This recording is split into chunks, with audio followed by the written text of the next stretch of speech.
नमस्कार साथियों, स्वागत है आप सभी का अंकित इंस्पायर्स इंडिया पर। मैं हूं अंकित अवस्थी। आप है मेरे साथ में एक ऐसे सेशन पर चर्चा करने के लिए जिसे ना चाहते हुए भी हमें इसलिए डिस्कस करना पड़ता है क्योंकि आपको पता चले कि एक दिन आपका पड़ोसी पूरी तरह कंगाल होकर आप ही के पास आ गया।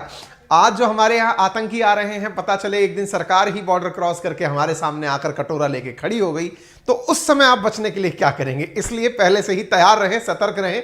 वही काम करने का प्रयास हमारा है। स्थिति यह है कि वर्तमान में अपनी गरीबी को मिटाने के लिए जो क्रम इन्होंने अपना रखा था कि भाई हम अपना क्या क्या बेचें, तो अपने आप को लंबे समय तक टिकाए रखने के लिए वर्तमान में पाकिस्तान की सरकार ने निर्णय लिया है कि अब वो बिजली तो खैर यूज में नहीं ले रहे, पीएमओ बिना बिजली के ही अपनी मीटिंग कर रहे हैं और बिजली उत्पादन के लिए जो 2450 मेगावाट का उनका एलएनजी पावर प्लांट है उसे भी बेच करके पैसे कमा लेंगे ताकि उन्हें अपने आप को दिवालिया होने से बचाया जा सके। देखिए, किसी की परेशानी पर परेशान होने का अर्थ नहीं है, हम परेशानी पर मजाक बनाने का 1% भी मन नहीं है, लेकिन बार बार जब हम किसी को यह प्रेरणा दें कि किसी बच्चे को यह सिखाना हो कि भाई साहब अगर बोया पेड़ बबूल का तो फिर आम कहां से हो, तो ऐसी स्थिति में एक विश्वस्त उदाहरण हमारे सामने होना जरूरी है। एक तरफ पाकिस्तान है, एक तरफ श्रीलंका है और जल्दी ही नेपाल भी एक बेहतरीन उदाहरण बन जाएगा।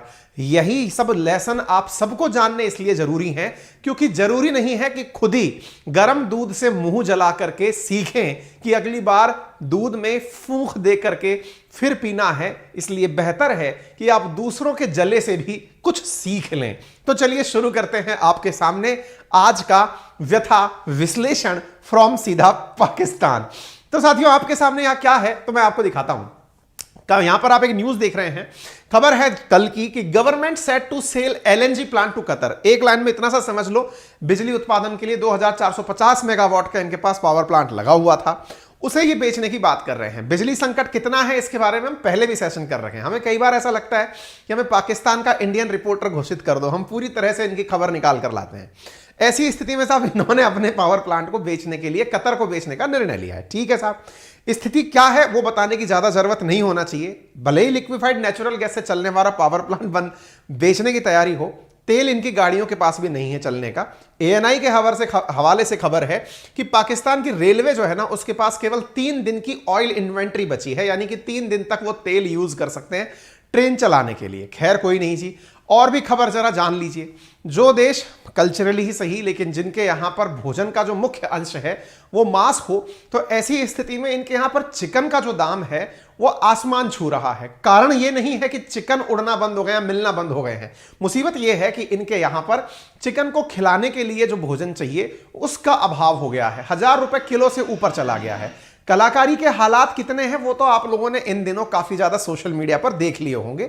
गैस का सिलेंडर इतना महंगा हो गया है कि लोग गैस खरीदने के पैसे नहीं हैं, जिस वजह से गैस को इस तरह से प्लास्टिक के पैकेट्स में भर भर करके ले जा रहे हैं ताकि गैस के, चूंकि इतना बड़ा सिलेंडर खरीदा नहीं जा सकता तो उसका देसी जुगाड़ निकाला गया है।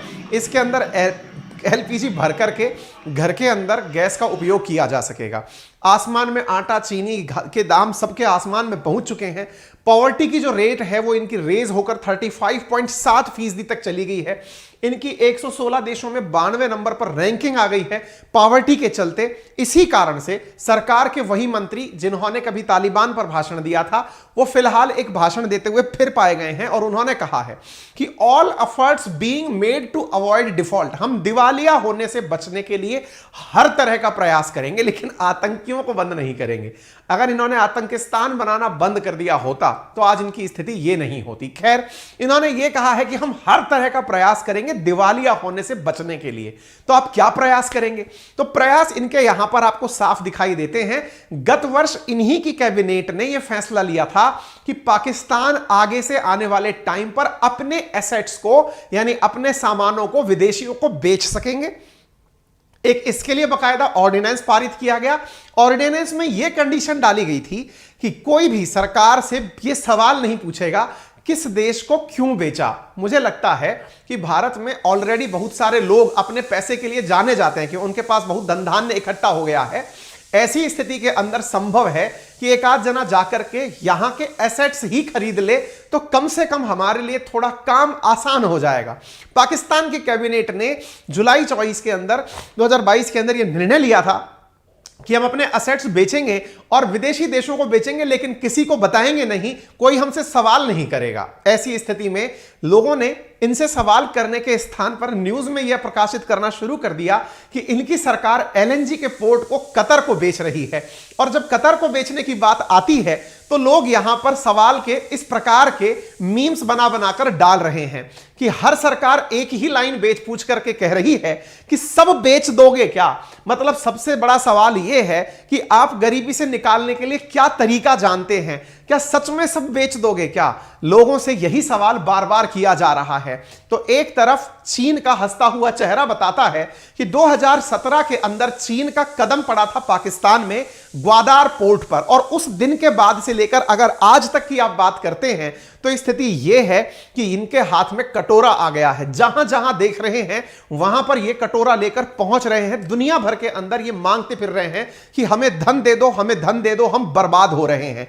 ऐसी स्थिति के अंदर जब पूरी तरह से इनके एसेट बिक रहे हैं तो यह मीम बहुत सही जाता हुआ दिखाई देता है कि भैया शाबाश मुन्ना, बहुत बढ़िया। ये कौन बोल रहा है? इंडिया बोल रहा है। किससे बोल रहा है? मुन्ना भाई से बोल रहा है। क्या बोल रहा है कि हां पापा, हमारे ऊपर कभी आप स्वतंत्र रूप से अगर हमें अधिकार दिए होते तो हम तुम्हें प्राउड फील कराते। तो ये देश था जो हमसे आजाद होने के लिए निकला था, और ये कैसा हमें प्राउड फील करा रहा है ये तो आप सबके सामने है। प्राउड के नाम पर आज इनकी सब विरासतें बिक रही हैं। अरे पैसे में ही अगर तुम्हें बिकना था तो हमें ही कह दिया होता। जो देश अपने सैनिकों के लिए एक वक्त का भोजन छोड़ करके जय जवान जय किसान के नारे के साथ तुमसे लड़ सकता है, वो शायद एक दिन पूरा व्रत करके ही सही तुम्हें खरीदने के लिए भी पैसा इकट्ठा कर लेता। अगर तुम्हें बिकना ही था तो किसी दिन हिंदुस्तान के बारे में ही सोच लिया होता, यहां कम से कम रहते तो इतनी बेगैरत स्थिति तो ना होती। खैर, ये कब दिवालिया होंगे ये आप डिसाइड करिए। आज नहीं तो 1 महीने बाद, नहीं तो 2 महीने बाद, ये आप डिसाइड करिए। क्या कहती है आपकी ओपिनियन, क्योंकि हमने तो आपको इतना ज्यादा बता दिया है इनके बारे में कि इनकी हालात क्या हैं। यानी आपने भी अपनी दिवालियापन को लेकर कि भाई ये इतने दिन में दिवालिया हो जाएंगे, डिफॉल्ट हो जाएंगे। अब डिफॉल्ट हो जाएंगे ये चीज अगर आपकी ओपिनियन में आ चुकी है, दैट मींस आपने जो इतनी न्यूज अब तक सुनी है, ये न्यूज से होने वाला आपका नॉलेज वेस्ट तो नहीं है। और जब आपका नॉलेज वेस्ट नहीं है तो क्या हम नॉलेज से कुछ अर्न कर सकते हैं? तो आंसर है जी हां, क्योंकि इंडिया के अंदर एक एप्लीकेशन है जिसका नाम है प्रोबो, और वो इंडिया का पहला ओपिनियन बेस्ड ट्रेडिंग प्लेटफॉर्म है।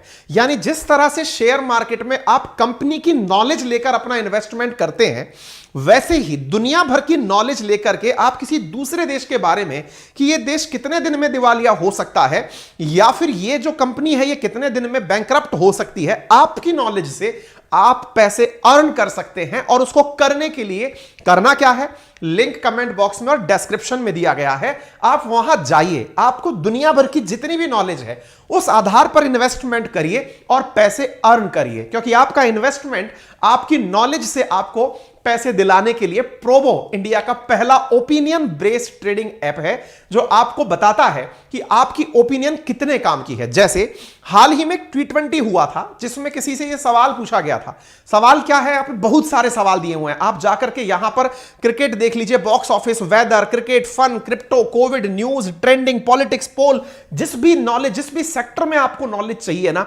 जिसमें भी आपको नॉलेज है वहां जाइए। वहां एक सवाल दिया हुआ है, आपने बहुत ज्यादा नॉलेज इस समय मान लीजिए कि ट्रेंडिंग टाइटल्स पर ले लिया है, न्यूज पर ले लिया है, पॉलिटिक्स पर ले लिया है, आप वहां जाइए, अपने लिए सवाल चूज करिए कि यह सवाल का आंसर मुझे पता है कि यह कितने दिन में काम हो सकता है। अगर आपको पता है, आपको लगता है कि मेरी नॉलेज मुझे सकारात्मक और नकारात्मक रिजल्ट की तरफ ले जा सकती है, आप अपनी नॉलेज के आधार पर इन्वेस्टमेंट करिए और इस इन्वेस्टमेंट से आप पैसे अर्न कर सकते हैं। क्योंकि आपके इन्वेस्टमेंट का अभी रिसेंट उदाहरण मैं आपको ऐसे दे सकता हूं। मान लीजिए कल या परसों जो है वो 10 जनवरी के दिन इंडिया और श्रीलंका का मैच है। आपको लगता है कि इंडिया ने जिस तरह की T20 का प्रदर्शन किया उसके आधार पर ओडीआई में कैसा प्रदर्शन रहेगा? क्या आपको लगता है कि इंडिया अपना फर्स्ट ओडीआई मैच जीत जाएगा? आपको प्रदर्शन के आधार पर लग रहा है, आपने ओपिनियन बनाई, आपको लगता है जीत जाएगा, तो आंसर है यस। और अगर यस है तो आप अपना इन्वेस्टमेंट डिसाइड कर लीजिए। आप जितना भी इन्वेस्टमेंट करेंगे, प्रोबो आपको पहले ही दिन आपके इन्वेस्टमेंट पर 25 रुपीस बोनस भी देगा। आपके इन्वेस्टमेंट से यदि आपको लगता है कि आपको रिटर्न्स मिलते हैं तो वो पैसा जो आपको रिटर्न में आएगा वो पूरी तरह से आपके अकाउंट में गूगल पे से, फोन पे से, पेटीएम से आपके अकाउंट में वापस भी पहुंच जाएगा। यानी आपकी ओपिनियन अब बर्बाद नहीं जाएगी। तो आपको लिंक हमने कमेंट बॉक्स में दिया हुआ है। अपनी ओपिनियन को ट्रेडिंग में यूज करिए, जिस भी तरह से यूज करना है, और पैसे कमाइए, क्योंकि अल्टीमेटली आप जो इतना समय देकर के नॉलेज गेन करते हैं उसको ओपिनियन में बदलने का प्लेटफॉर्म है प्रोबो। जाइए और यूज करिए। तो आपकी तरह लाखों लोग इस तरह से काम कर चुके हैं, आप भी कर सकते हैं। तो चलिए अब फिलहाल के लिए हम पाकिस्तान के दिवालिया होने का डिसीजन लेते हैं। हम चाहते हैं कि एक दिन हम यह सवाल भी इसमें डलवा दें कि पाकिस्तान कितने दिनों के अंदर दिवालिया हो जाएगा, और वहां पर भी ओपिनियन आपसे पूछी जाए इतने दिनों में यस और नो, क्योंकि आपने नॉलेज बहुत सी गेन कर ली है। फिलहाल के लिए मैं आपके सामने एलएनजी पोर्ट का, इनका जो कतर के अंदर बिकना है, इसके बारे में जानकारी देता हूं। तो साथियों, फिलहाल की जानकारी की शुरुआत करते हैं थोड़े इनके इतिहास के साथ। वर्ष 2017 के अंदर कहते हैं ना कि कई बार ऐसा होता है कुछ लोगों के पांव बड़े मनुष्यत के साथ पड़ते हैं। जैसे श्रीलंका के अंदर चीन के पांव पड़े थे, बेचारे का हम्बन टोटा 99 साल के लिए चला गया। ऐसे ही पाकिस्तान के अंदर 2017 में चीन के पांव पड़े थे, किसके लिए? ग्वादार पोर्ट के लिए। अब इनका क्या क्या बिक गया, उसकी शुरुआत 2018 से होती है। वर्ष 2018 की बात है साथियों, प्रधानमंत्री इमरान खान हुआ करते थे। दुनिया को इन्होंने यह दिखाने के लिए कि हमारे कितने बुरे हालात हैं, इन्होंने अपनी सरकारी बेड़े में शामिल जितनी भी कारें थी, मैक्सिमम कारों की नीलामी कर दी, क्योंकि उन कारों से मिलने वाले पैसे को यह सरकार की कर्ज उतारी में काम में लेना चाहते थे। कोई भी न्यूज मेरी नहीं है, सब न्यूज किसी ना किसी प्रकार के न्यूज चैनल में आई हुई खबरें हैं। हम तो केवल आपको बताते जा रहे हैं कि कैसे कैसे इनका पतन शुरू हुआ, आज ये कहां पहुंच चुके हैं। इसी बीच में इनकी इकोनॉमिक हालात को देखते हुए पाकिस्तान ने अपने द्वारा अपना जो सबसे बड़ा पार्क है वो तक गिरवी रख दिया। और आपने गिरवी के अंदर ये खबर हमने कराई भी थी आपको, 2021 में इन्होंने अपना एक पार्क गिरवी करके विदेशों से पैसा उठा लिया। इतना ही नहीं, इनकी कैबिनेट ने यह अलाउ किया कि हम आने वाले समय में अपने एयरपोर्ट्स भी दुनिया के पास गिरवी रख देंगे। और ऐसी स्थिति में सुकूक बॉन्ड की व्यथा लेकर के निकले। ये सुकूक बॉन्ड क्या है, इसके ऊपर भी मैंने एक सेशन किया हुआ है, आप चाहें तो उसे देख सकते हैं। 11 महीने पहले किया था, जिसके अंदर इन्होंने एक नया टर्म निकाला, और वो टर्म था इस्लामिक बॉन्ड या सुकूक बॉन्ड। इन्होंने कहा कि हमें ब्याज देने में और ब्याज लेने में शर्म आती है, क्योंकि यह इस्लाम के अंदर हराम है और हराम का काम हम कर नहीं सकते। तो बोले क्या करेंगे, तो हम इस चीज को ही बेच देंगे। फिर क्या होगा, बेचने के बाद हम किसी और पार्टी को मालिक बना देंगे। जैसे पाकिस्तान की बैंक को या किसी दूसरे देश को हमने मालिक बना दिया, अब हम उसको किस्तें चुकाते रहेंगे। किस्तें चुकाना ब्याज नहीं कहलाता है, हम तो यह समझेंगे कि हमने मालिकाना हक दिया है। एक इन्होंने नई तरीके की चीज निकाली, सुकूक बॉन्ड, इस पर हमने पूरा सेशन लिया हुआ है। खैर, ये आगे निकले भाई साहब। इनके जो भाई साहब दूसरे वाले जो प्रधानमंत्री फिलहाल हैं, शहबाज शरीफ, उन्हें लगा बहुत सही खेल रहे हो बेटा, तुम जो है हर चीज बेचे जा रहे हो, तुमसे अच्छा बेचना तो हम जानते हैं। बोले क्यों, तुमको यहां तक पहुंचाने वाले थे तो हमारे बड़े भैया ही, यानी नवाज शरीफ ही। अब हमारी बारी है, क्योंकि नवाज भाई तो यहां से भाग चुके हैं, अब हम बेचेंगे। ऐसी स्थिति में इन दोनों के बीच में चुनाव का लड़ाई होता है। चुनाव नहीं होता है, बस सांसद खरीद लिए जाते हैं। बिकने के लिए पूरा देश तैयार है, तो सांसद काहे नहीं बिकेंगे, बिक जाते हैं साहब। और ऐसी स्थिति में बन जाती है सरकार शहबाज शरीफ की, यानी कि बिना चुनाव के ही सत्ता परिवर्तन होता है। शहबाज शरीफ प्रधानमंत्री बनकर के प्रकट होते हैं। इनने कहा बेचने में तुमने भले ही महारत हासिल कर ली हो, तुम बेच रहे थे तो हम तुम्हारे खिलाफ प्रचार कर रहे थे, कह रहे थे कि हाय इन्होंने ये बेच दिया, ये बेच दिया, ये बेच दिया। अब हम इसको पूरी तरह से ऑथेंटिकेट तरीके से बेचेंगे, हमको इसमें पूरी महारत हासिल है। बोले कैसे बेचोगे, बोले आओ। उन्होंने साहब कैबिनेट से अप्रूवल लिया, एक अध्यादेश पारित करवाया, ऑर्डिनेंस पारित करवाया। जुलाई 24 के अंदर, जुलाई 24 जुलाई 2022 को ऑर्डिनेंस के अंदर कहा गया कि देखो भाई, शहबाज शरीफ की सरकार बन चुकी है, बेचने के लिए सरकारी तरीके से बेचेंगे और बेचते समय यह ध्यान रखा जाएगा कि कोई भी हमसे सवाल ना कर ले। उदाहरण के लिए हम बेचना चाहते हैं इस एलएनजी पोर्ट को, दिवालिया होने से बचने के लिए $2-2.5 अरब की इमीडिएट आवश्यकता है। अब इसके लिए हमें बेचना है, कोई किसको बेचेगा, हमसे सवाल नहीं करेगा। अब बेचारे इमरान खान को लगा कि यार ये भी तरीका हो सकता था क्या, कैबिनेट के अप्रूवल के साथ बिकवाने जाया जा सकता था क्या। इमरान खान को दुख तो बड़ा हुआ, लेकिन शहबाज शरीफ इस खेले को खेल गए और उन्होंने ऑर्डिनेंस के साथ में बहुत सी चीजें बेचना शुरू कर दिया। बेचने में ये आगे निकलते हैं और आते हैं सामने खड़े होकर के कि सुनो साहब, हमारी एयरलाइंस ले लो, 51% शेयरिंग हमारी एयरलाइंस में से ले जाओ। भाई साहब 51% इन्होंने पाकिस्तान की, जो गवर्नमेंट के द्वारा जो पाकिस्तान की इंटरनेशनल एयरलाइंस चलती है, उसका 51% दुनिया के देशों को बेचने के लिए दे दिया। इन्होंने कहा एक हमारी होटल है, रूजवेल्ट होटल न्यूयॉर्क के अंदर है, उसको भी आप लोग ले लो। दुनिया वालों, हमको तो केवल पैसा दे दो, जो चाहिए ले लो। तो भाई साहब इनकी एक होटल है जो कभी ना कभी इन्होंने खरीद ली थी, वो भी बिकवाली पर शहबाज शरीफ ने लगा दी। यानी अब एक तरीके से पाकिस्तान की जनता अपने आप को ठगा हुआ महसूस कर रही है कि हमने कौन सा अच्छा बेचने वाला प्रधानमंत्री बनाया है। इमरान खान अच्छा बेचता था, जो भैंस बेचता था, गधे बेचता था, कार बेचता था, वो बेचारा चिल्लर बेचता था। ये बढ़िया आदमी ले लिया, इसने क्या क्या बेच दिया, पाकिस्तान की इंटरनेशनल एयरलाइंस बेच दी। इसने आगे, वो बेचारा क्या करता था, पार्क बेच दी, सड़क बेच दी। कौन? इमरान खान। शहबाज शरीफ ने कहा बस इतना सा नहीं, थोड़ा अच्छा करते हैं, इंटरनेशनल एयरलाइंस बिकवा लो हमसे, तुम चाहो और तो और छोड़ो होटल बिकवा लो, और तो छोड़ो एम्बेसी बिकवा लो। भाई एम्बेसी की प्रॉपर्टी बिकवा दी, जिसको तो एक इंडियन खरीदने पहुंच गया कि भाई दे दो यार, हम तुम्हारी एम्बेसी खरीद लेंगे। पाकिस्तान की, अमेरिका की स्थित दूतावास को इन्होंने बेचने के लिए शहबाज शरीफ, यानी शहबाज शरीफ थोड़े पुराने अनुभवी आदमी हैं, बड़े भैया का इतना अनुभव है इनके पास में। बोले देखो इमरान खान पहले ही रास्ता क्लियर कर गए थे कि बेचना है, तो बेचने के लिए हम थोड़ा अच्छे से करेंगे, थोड़ा बड़ा लेवल का काम करेंगे, बेचना एक समान है तो बेच देंगे, ठीक है। ऐसी स्थिति में गवर्नमेंट ने पूरी तरह डिसाइड किया कि हम तीनों की तीनों अपने एयरपोर्ट भी आउटसोर्स कर देते हैं। इनके 3 बड़े एयरपोर्ट हैं, इस्लामाबाद, लाहौर, कराची। अब आपके दिमाग में एक सवाल आएगा कि साहब इनकी जनता मूर्ख है क्या, इनकी जनता को समझ में नहीं आता क्या कि साहब इनकी देश की सरकार ऐसा कर रही है। नहीं नहीं नहीं नहीं, राजनेता बोलने में बढ़िया है, क्योंकि थे तो इंडिया से ही ना, क्योंकि इंडिया की ही तो इनको पूरी परवरिश लगी है। इन्होंने साहब ज्ञान बहुत सही दिया। क्या दिया कि हम कुछ कर नहीं रहे हैं, हम तो फॉरेन डायरेक्ट इन्वेस्टमेंट लेके आ रहे हैं, एफडीआई लेकर आ रहे हैं। और एफडीआई बुरा कहां है, इंडिया में भी तो एफडीआई है, इंडिया के अंदर भी तो विदेशी कंपनियां आकर के हिस्सेदारी लेती हैं। बहुत सही कह रहे हो आप, लेकिन साहब हमारे यहां पर सड़कें नहीं बिक जाती, हमारे यहां भैंसे, हमारे यहां कारें, हमारे यहां के पार्क, हमारे यहां की बिजली हम बंद करके दूसरे को बिजली दे दें, ये हमारे यहां नहीं होता। हां, लेकिन आपके हिसाब से इसे आप हो सकता है निजीकरण कहते हो। अगर सीखना है ना तो इंडिया ने निजीकरण 1991 में किया था। निजीकरण के अंदर हमने एलपीजी लिक्विड, हमने लिबरलाइजेशन, प्राइवेटाइजेशन, ग्लोबलाइजेशन किया था। उस दौरान हमने प्राइवेटाइजेशन के नाम पर अपनी सरकारी कंपनियों को हमारे इंडिया के जो प्राइवेट प्लेयर्स थे उनके साथ शेयर किया था, इंडिया की जनता के साथ शेयर किया था। तभी तो हमारी गेल, भेल, सेल, ये जितनी भी एनटीपीसी जैसी कंपनियां हैं आज हमारी इतनी बड़ी महारत्न कंपनियां बनी हैं। अगर आपको वाकई में सीखना है पापा से तो ढंग से सीखो कि जनता की भागीदारी लाओ ताकि लोगों में प्रबंधन की कुशलता आए। आप तो जिम्मेदारी से बाहर भाग रहे हो, आप जिम्मेदारी ही नहीं लेना चाहते। 51% शेयर कोई बेचता है क्या भला?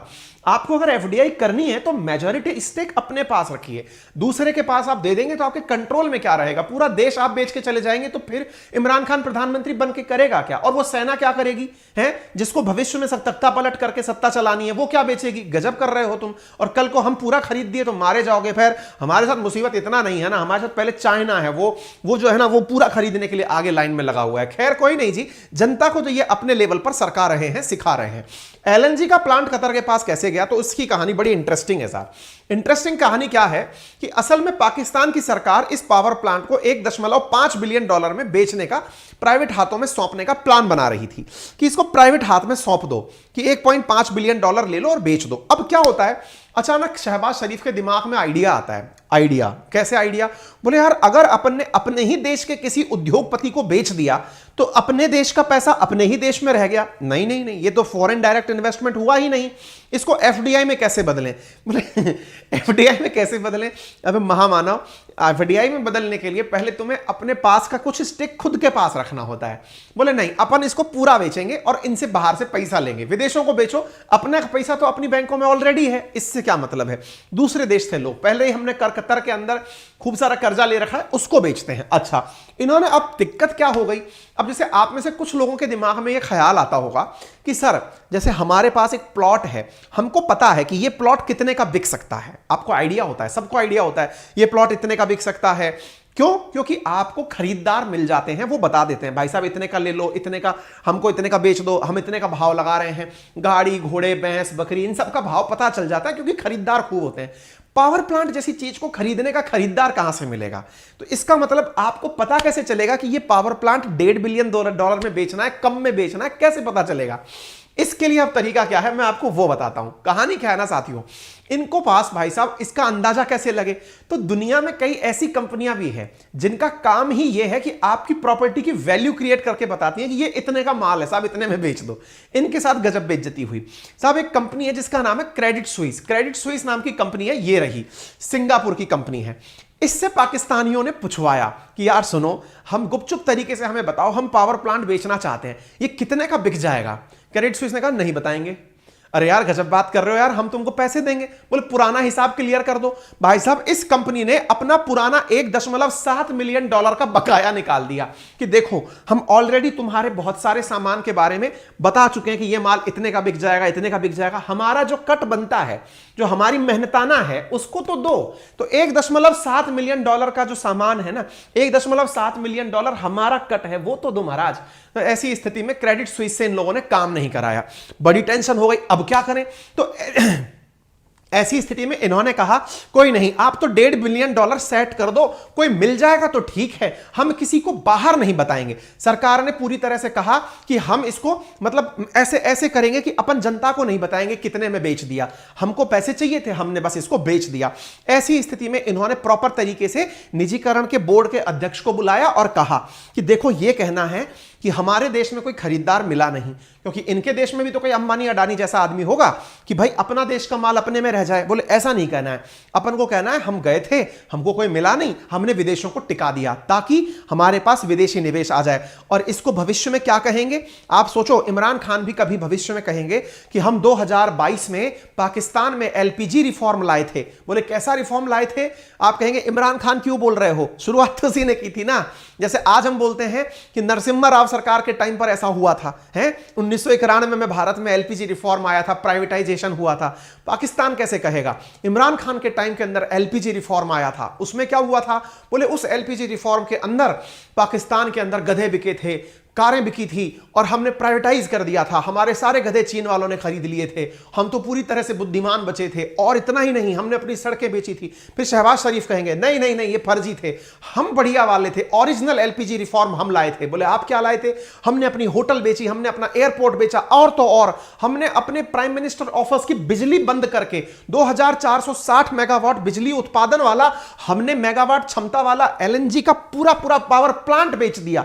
कम है क्या हम? हमको मिलना चाहिए क्रेडिट। पाकिस्तान में प्राइवेटाइजेशन कौन लेकर आया, इसका असल मायने में इनके अब इस बात की लड़ाई चल रही है। खैर कोई नहीं जी, फिलहाल के लिए तो हम यही कहते हैं कि पाकिस्तान के साथ जो भी होगा हमें बड़ी चिंता है।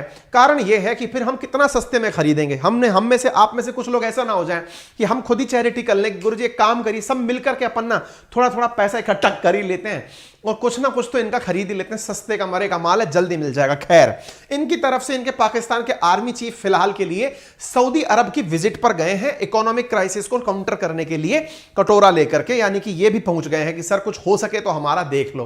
खैर फिलहाल के लिए अब तक आपने बहुत सारी ओपिनियन बना ही ली होंगी, आपको लग ही गया होगा कितने का माल है, कितने में मिल जाएगा। फिर भी अगर आपको लगता है कि आपकी ओपिनियन मैटर करती है, मैं अगेन कह रहा हूं, कमेंट बॉक्स के अंदर हमने लिंक आपको दिया हुआ है, वहां जाइए, क्लिक करिए और वहां जाकर अपनी ओपिनियन के आधार पर ट्रेडिंग करिए। यानी कि ओपिनियन से अगर आप इन्वेस्टमेंट करके कुछ अर्न कर सकते हैं तो करिए, ठीक है।